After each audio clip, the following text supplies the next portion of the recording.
Assalamualaikum warahmatullahi wabarakatuh. Kami dari kelompok 9 yang beranggotakan kan 1 Andri Yurinta NIM 102180004, 2 Nur Alifah Muhtar NIM 102180022, 3 Rizky Sofiantoro NIM 2102161122. Di sini kami mempresentasikan makalah yang berjudul Prosedur Penyelesaian Sengketa Melalui Arbitrase. Prosedur arbitrase menurut Basarnas sesuai dengan pedoman dasar yang ditetapkan oleh MUI, yaitu merupakan lembaga hukum yang bebas, otonom, dan independen, di mana tidak dicampuri dan tidak dipengaruhi oleh lembaga kekuasaan dan pihak-pihak lainnya. Apabila para pihak dalam suatu perjanjian atau transaksi muamalah baik perdata secara tertulis sepakat membawa sengketa yang timbul di antara mereka ke Basarnas atau menggunakan prosedur Basarnas, maka Basarnas mempunyai kewenangan untuk menyelesaikan sengketa di antara para pihak tersebut. Dan para pihak harus tunduk kepada peraturan prosedur Basarnas yang berlaku. Kesepakatan untuk menyerahkan penyelesaian sengketa kepada Basarnas dilakukan oleh para pihak dengan cara mencantumkan klausa arbitrase dalam suatu naskah perjanjian atau membuat perjanjian arbitrase tersendiri yang dibuat dan disetujui oleh kedua belah pihak baik sebelum maupun setelah timbul sengketa. Mengenai mekanisme operasional Basarnas, itu memuat ketentuan-ketentuan antara lain permohonan untuk mengadakan arbitrase, penetapan arbiter, acara pemeriksaan, perdamaian, pembuktian, berakhirnya pemeriksaan, pengambilan putusan, perbaikan putusan, pembatalan putusan, pendaftaran putusan, pelaksanaan putusan, dan biaya arbitrase.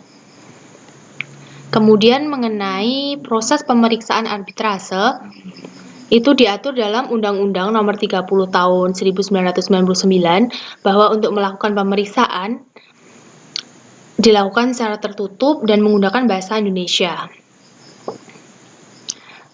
Nah, bahasa Indonesia ini digunakan kecuali atas dasar persetujuan arbiter atau majelis arbitrase, para pihak yang bersengketa dapat memilih bahasa lain yang digunakan.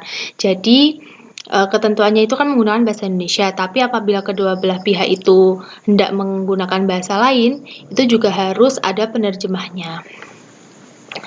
Lalu mengenai penyelesaian sengketa melalui arbitrase, itu diatur pasal 34 Undang-Undang Nomor 30 Tahun 1999 tentang arbitrase dapat dilakukan dengan menggunakan lembaga arbitrase nasional maupun internasional berdasarkan kesepakatan para pihak dan dilakukan menurut peraturan dan acara dari lembaga yang dipilih kecuali ditetapkan lain oleh para pihak. Prinsip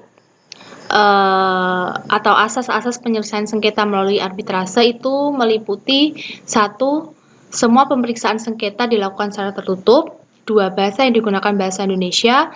3. Para pihak yang bersengketa mempunyai hak dalam kesempatan yang sama, yaitu bisa mengemukakan pendapatnya masing-masing. 4. Para pihak yang bersengketa dapat diwakili oleh kuasa hukumnya dengan surat kuasa khusus. 5. Pihak ketiga di luar perjanjian arbitrase dapat turut serta dan menggabungkan diri dalam proses penyelesaian sengketa melalui arbitrase dengan syarat terdapat unsur kepentingan yang terkait, keikutsertaannya disepakati oleh kedua belah pihak, kemudian disetujui oleh arbiter atau lembaga arbitrase. 6. Para pihak bebas untuk menentukan acara arbitrase yang digunakan dalam pemeriksaan sengketa dengan syarat harus dituangkan dalam perjanjian yang tegas dan tertulis. Kemudian 7. Semua sengketa dan penyelesaiannya diserahkan kepada arbiter atau majelis arbitrase, kemudian akan diperiksa dan diputuskan. 8. Atas permohonan salah satu pihak, arbiter atau majelis arbitrase dalam mengambil keputusan majelis provisional atau putusan selainnya untuk mengatur ketertiban jalannya pemeriksaan sengketa termasuk penetapan sita jaminan yang memerintahkan penitipan barang kepada pihak ketiga atau menjual barang yang cepat rusak. 9. arbiter atau majelis arbitrase dapat memerintahkan agar setiap dokumen atau bukti disertai dengan terjemahan dalam bahasa yang ditetapkan oleh arbiter atau majelis arbitrase. Nah, kemudian untuk bab selanjutnya akan dijelaskan oleh rekan saya, Andri Yurinta. Terima kasih. Selanjutnya yaitu mengenai putusan arbitrase.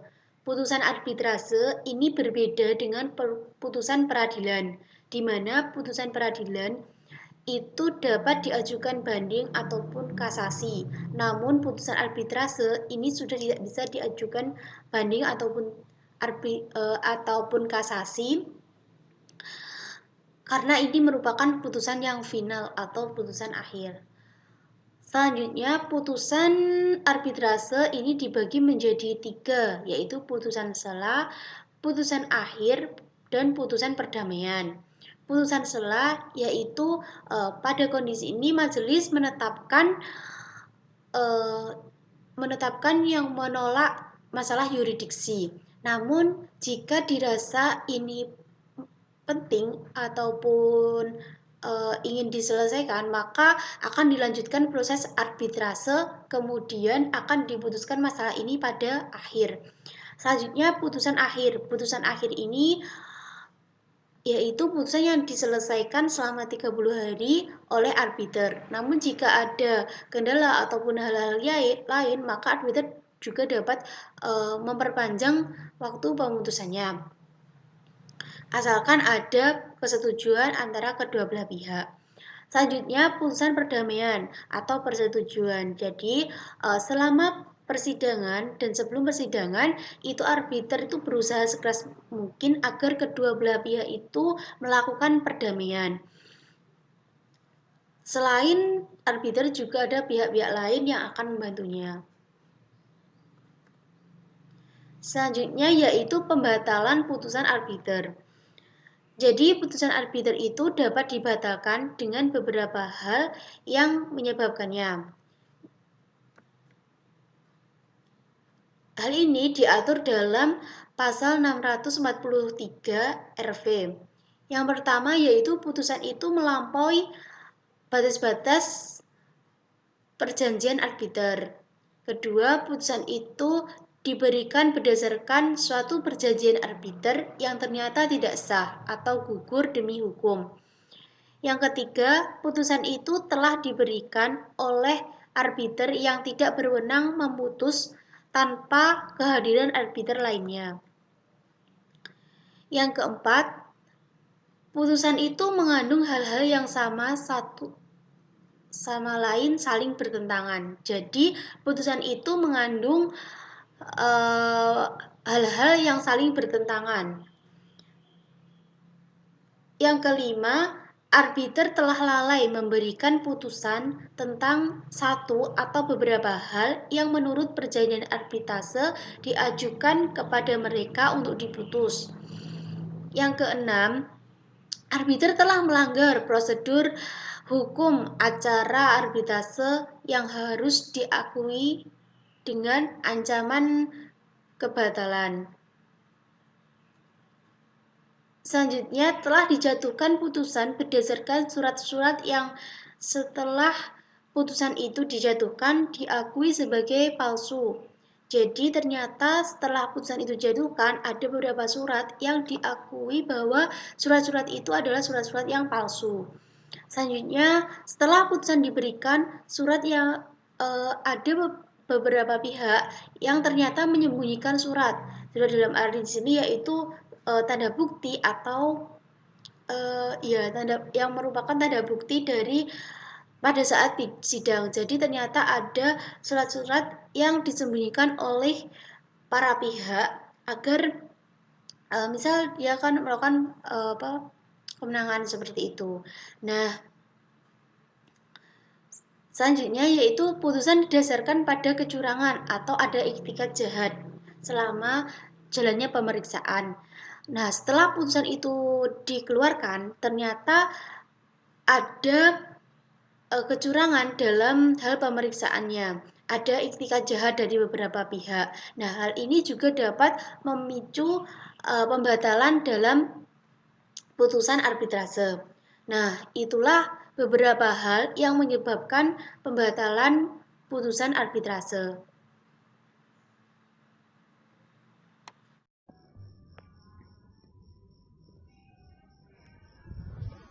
Pelaksanaan putusan arbitrase.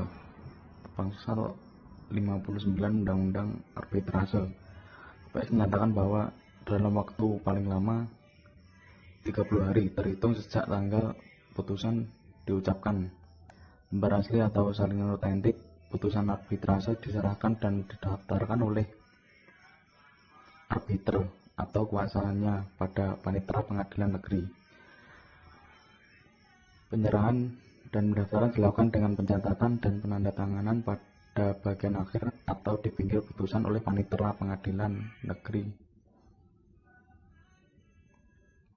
Dan arbiter atau kuasanya yang menyerahkan dan catatan tersebut merupakan akta pendaftaran. Arbiter atau kuasanya wajib menyerahkan putusan dan lembar asli pengangkatan sebagai arbiter dipenuhi atau salinan otentiknya pada panitera pengadilan negeri. Tidak dipenuhinya ketentuan di atas berakibat putusan arbitrase tidak dapat dilaksanakan.